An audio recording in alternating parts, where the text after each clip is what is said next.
bạn ta sẽ trước con đấy của bạn à.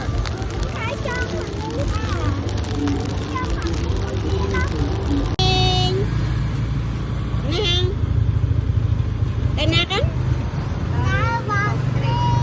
Walk Street. Ơn chẳng tao nâng tao thấy. Rồi đây. Plieng plieng. Bằng cọ. Cả hai. Cái nó ở bọng đây đó. Chút xíu.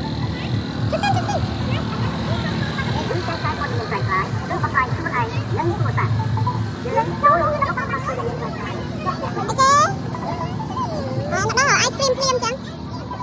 Ở đây nhầm ice cream chẳng nhầm. Nhầm ice cream chẳng nhầm ice cream.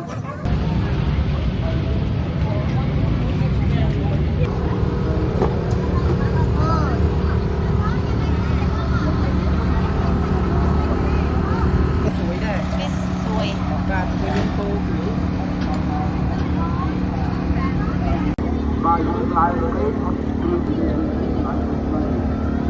Con còn có xe là một cái hè đây.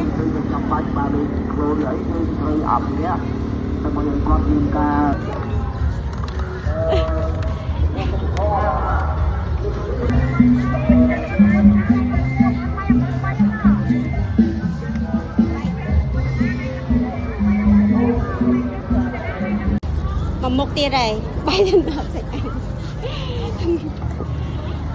ở năng tai miền ở đó.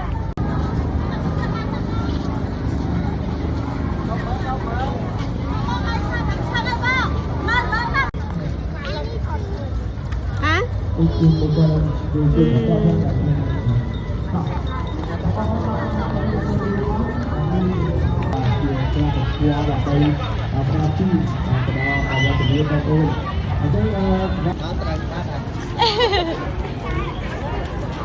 Đã lên Walk Street đấy.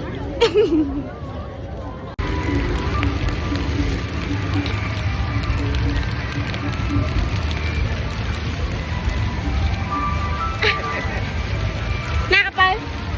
Nó đi sao? Ê, bờ ní ở đây là ta sẽ trước con đấy của bạn à.